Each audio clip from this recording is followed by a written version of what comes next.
Good morning, everybody, as promised. Although I think I am a minute early, but I thought I'd jump on and just wait and see who joins us for Q&A Wednesday. So the intention of this today is to answer any questions that you may have, because often when I'm speaking to parents and carers, I do get asked quite similar questions. And some people are actually quite reluctant or afraid to ask their questions as well. So I've given people the opportunity to send through questions, which a lot of you have. So I've received some of them, and what I've done is written them up and put them in a container here. So if we need to, then I will be able to go through these to make sure that your questions are answered. What I'm also going to do is, so that we can start implementing these strategies that really are very effective for our children in providing calm and great self-regulation methods, I've written down some, and so I'm going to propose a challenge to you all who watch this. It's a 7-day challenge, so whatever I pick out of my glass container, it will be one very small, simple task that you begin implementing every single day, basically. So it's only going to be a couple of minutes, but really it's just about trying to begin forming that habit every day of implementing, a really effective tool for your children at home. Something else that I wanted to share with you, and if you do jump on, don't forget to say hello, let me know that you're there, because I'm watching on my laptop as well, so that I can see all of the questions that pop through. Hello, Laura. Thank you. Nice to see you here. Laura was my wonderful yoga teacher, which I did in Singapore. So it's really nice to stay connected with her. So what I wanted to share with you was my journey with yoga and meditation, just so that you can see that we don't always need to know where these uncomfortable, scary sensations come from. So after I decided to exit foster care and decided to try something new, I decided to actually move to Italy. And although that is a very, very exciting destination, for some reason I started to experience really severe panic and anxiety attacks. I'm still not too sure why they decided to occur for me. I've experienced some quite traumatic events in my life, some really scary situations, and my body has never reacted in that way. So, this looked like, for me, feeling like there was about 50 elephants on my chest 24 hours a day. I was very short of breath. I was simply exhausted. So my vision would go as well. And I felt really afraid in my own body. So, of course, when you go to the doctor, medication is suggested, but that just doesn't align with my values or my beliefs. So I decided to commit to daily meditation and daily yoga. That was my commitment to myself. Meanwhile, I was doing this overseas. I'd left Australia, in this state of just being fearful. And I can say that within a week, those sensations, that anxiety and that severe panic in my body was gone. So although I still don't know the core reason as to why that started to come up for me, I found the tools to help me. So it really provides us with some go-to methods that is working with the body and the mind in more of a constructive, solution-focused way, instead of dwelling on finding the core of the issue. So for a lot of the children that I work with that have experienced abuse and neglect, often they don't even actually have the language to put to these experiences, because it's occurred when they were quite young. They actually don't know how to express it. So the beauty of yoga therapy and meditation as being a form of healing is that it's more solution focused. We're not trying to analyze what's happened in the past. We're trying to give them some practical strategies to get through those uncomfortable times when they're feeling angry, frustrated, or afraid within their own bodies. So it can work, and that's definitely been my experience with it. So enough of me babbling on. Let's go with some questions. So until there's any questions popping up from you guys, so don't forget to say hello and let me know that you're watching. If you are watching as a replay, so just hashtag replay when you watch, so that I know you've seen it, and that way I'm going to be your accountability partner for the challenge that we're going to decide on at the end. So I'll just go into my glass container here and get the first question. Okay, so let's see. All right. So some people have wanted to remain anonymous, so I will respect that, and there's no need to mention their names, of course. So first question is, my child has ADHD. I don't think he'd focus long enough to complete a session. What do you think? So this is a really common question that I get from parents, and I completely understand why. Obviously you are committing to a certain amount of time. So with my program, it's 9 weeks, and you want to know that your child is going to benefit, going to be able to stay with me and complete the session or complete the tasks. So I have to tell you that your child having ADHD really is not a hindrance to the session. The fact that they the fact that they cannot focus is just our starting point. That's all it means. So the goal then is for me to find the tools and strategies that they do enjoy to focus on, and we start building on that. So we still need to create opportunities for children, regardless of their diagnosis, to really extend them beyond what they have been capable of in the past. If we're not giving them those opportunities, then there actually is no room for growth. So all that would mean for you who's asked that question is that I would find what works for them. That's my job within those 9 weeks. That's why I'm there. I'm trying to find what works, and then we use that to build that focus. So 1 week they might only be able to focus on one task, 30 seconds to a minute for each task. And each week I extend that and extend that and extend that. And we also are making that child aware of what's happening as well, that their focus is getting better and better. And we're obviously, we're praising that, and we're positively reinforcing that process each week. And you would also be doing that within the home each day as well, because obviously I'm not there 7 days a week. Hi, Rosie. So I hope that's answered your question, but if there's any further confusion, then by all means, just let me know and I can explain some more. So we'll keep going with the questions in my glass container until I get any questions from you guys. Okay, so I believe I know where this one came from. So I spoke with somebody a couple of weeks ago. So I'm worried that my child may hit you or scream at you, because this tends to be their reaction to strangers. So how would you work with this?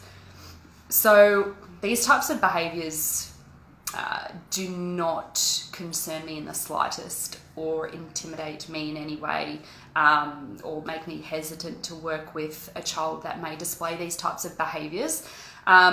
All it says to me is that they are trying to communicate something in a way that we might see is really quite unhealthy and not benefiting them or the people in their world.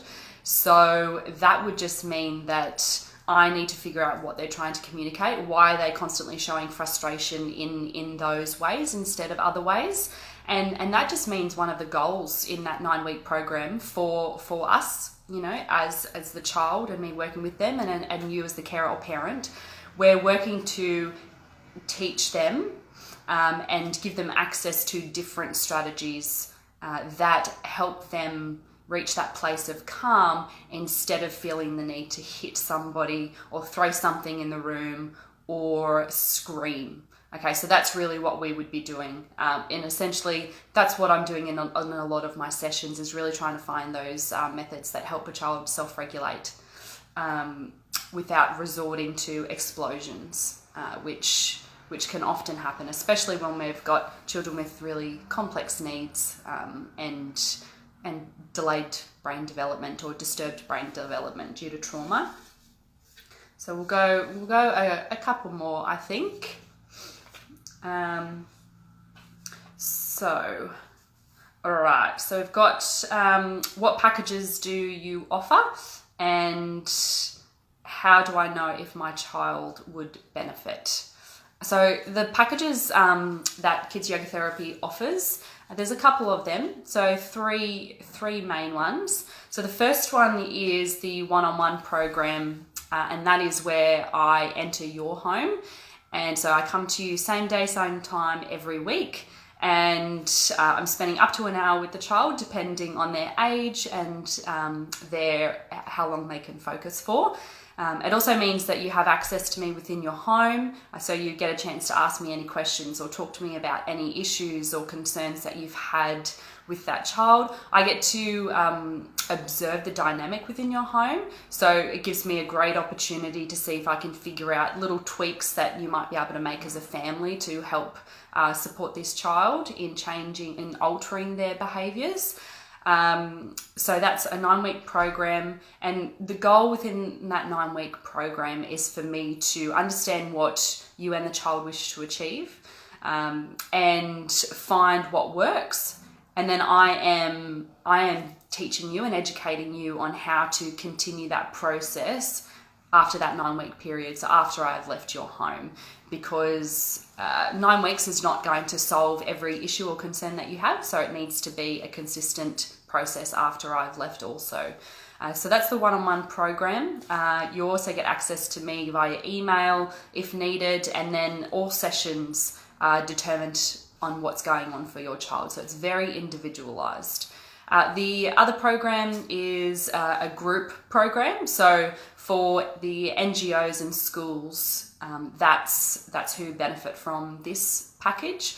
So it's up to 8 children in a class, no more than that, just because every child, I believe every child should be seen and heard, and any more than that won't get the time or attention that they deserve. So I will go to them, go to you as an organisation. That's what I do. Again, same time, same day. I receive the referrals for the children, so I know exactly what diagnoses they have, what challenges there are, and again, I'm designing those classes to benefit each child as much as possible. Within that, there's also a parental carer workshop too. So it's really about educating parents and carers on the brain and the mind connection, and how all of this work is providing such great impacts on these little minds and bodies. And then there's a family yoga session at the end, which is really beautiful. It's a great bonding opportunity. The third and final package that we offer is it's a one-on-one parent package, or carer package. So it's a 3-month program.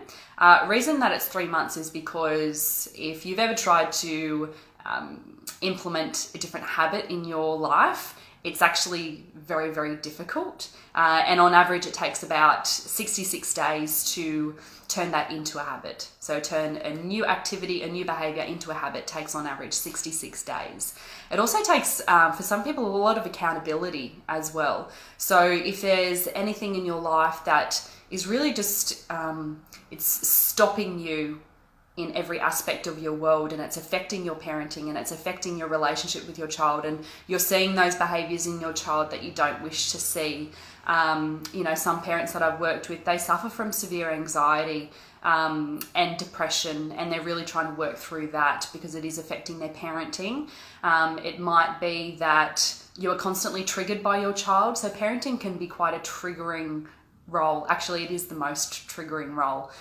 Because these little people are little versions of you, and they really do display possibly the behaviours and the traits that you don't like about yourself sometimes. So it can be very triggering. So we really work through those triggers, and the goal is to to help you become the best version of yourself individually, but also as a parent.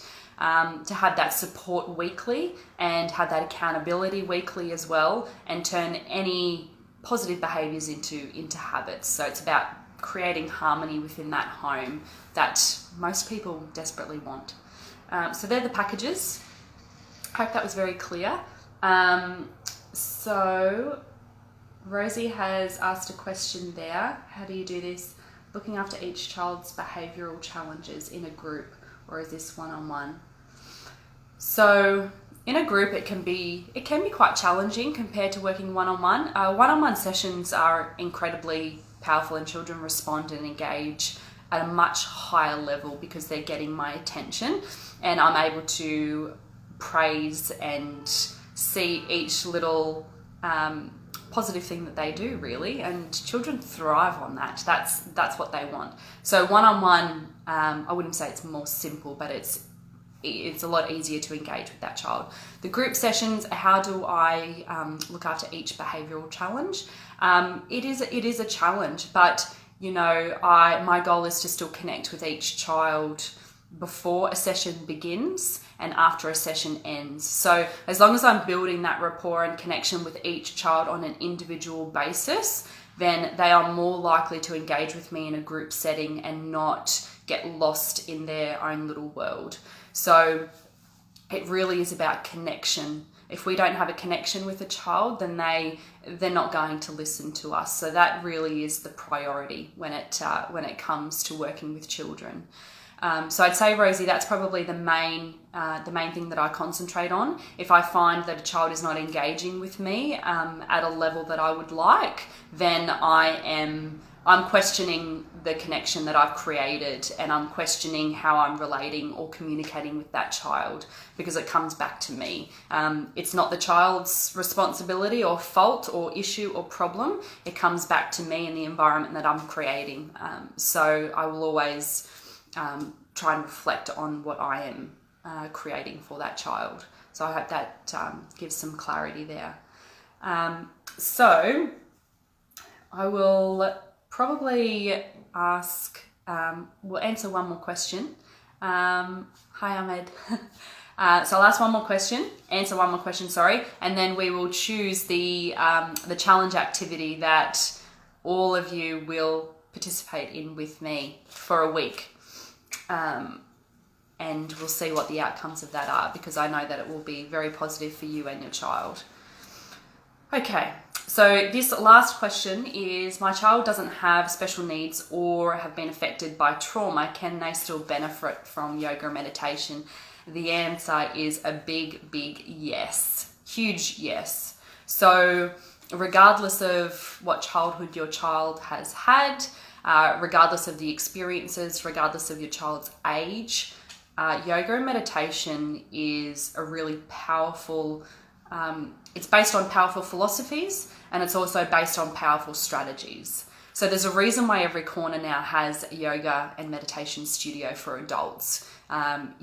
We as adults are realizing how powerful it is in our own lives to positively impact our minds and positively impact our bodies, and it's no different for children. So especially when we're going through these years of trying to model and create and teach emotion regulation methods, we're trying to guide them to understand their own behaviours and their own emotions, and how that impacts their bodies, how they relate to other people. And of course, releasing tension out of their bodies is such a huge thing for children as well. So regardless if your child doesn't have special needs or been affected by trauma, they will still hold tension in their bodies, because they will still feel scared sometimes, they will still feel stressed sometimes. So there's still going to be tension to work through. But yoga and meditation is a wonderful framework for developing self-confidence and self-worth and self-acceptance as well, definitely, and just that mindful state. So we're strengthening that relaxation part of our nervous system, so the parasympathetic nervous system, and the more we can develop and strengthen that from a young age, then that is going to be so powerful through our adult years once we start having a world that is a little more chaotic than our childhoods. As we know, there's a lot more responsibilities when we're adults. So we want to give them the tools now to really work through those challenges that will start to pop up when they get older. So it's a big yes that they would still benefit. Okay, so time to switch over. Keep asking questions if you have any, but let's choose our weekly task. So it's going to be a daily task. I don't want to call it a task. We'll call it a daily a daily activity. It is. It's not a task. It's something fun for you and your child to do. And as we say, we want to start creating new, healthy, positive habits within your home. So let's see which one which one I chose. Okay, so for the next 7 days, I challenge you all to do a tense and release exercise each night before bed. So the idea of this exercise is that you would scan, so your child would be lying down on their backs, so they can do this on the carpet or they can do this in their bed. So you would have them do a few deep breaths first of all. So you would guide them to breathe possibly in for 4 seconds and out for 4 seconds. So really just calming them down and settling their heart rate. And then you would work from their head down or their feet up, and each body part that you mention, you just explain to them that you want it to tense really hard. And then when you say release, you just give them a visual. So you want to say that it will go like jelly and it will feel nice and calm. So give them that visual. So that's what you would do each night before bed. The benefit of this, it's releasing all of that tension. So for children that live in a state of fear and hypervigilance because of their trauma history, their abuse or neglect or violent homes, for children that have special needs, that they're overwhelmed by sensory information, that they never experience states of calm, their muscles are so tense all of the time that they haven't had a chance to relax. And tense and tight muscles, as you know, if you have, tense shoulders and tight necks, you can feel it. It's just uncomfortable and you feel tired and annoyed and a bit irritated. But for these children, it's just more tension building on top of each other. So you would tense it really tightly and it's just releasing all of that tension. So I challenge you for the next 7 days, every night before bed, do this with your children or your child. And I'm going to be asking how it's going. So please let me know, and be honest if you skip a day or you miss a day, that's totally fine. Just get back into it the next day. But I'm definitely challenging you to start bringing in these healthy and great habit forming activities for these children.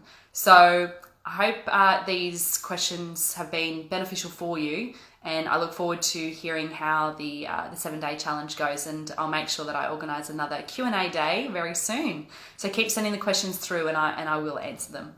So for now, have a really, really wonderful Wednesday, and I will connect with you all very soon. Thank you. Bye.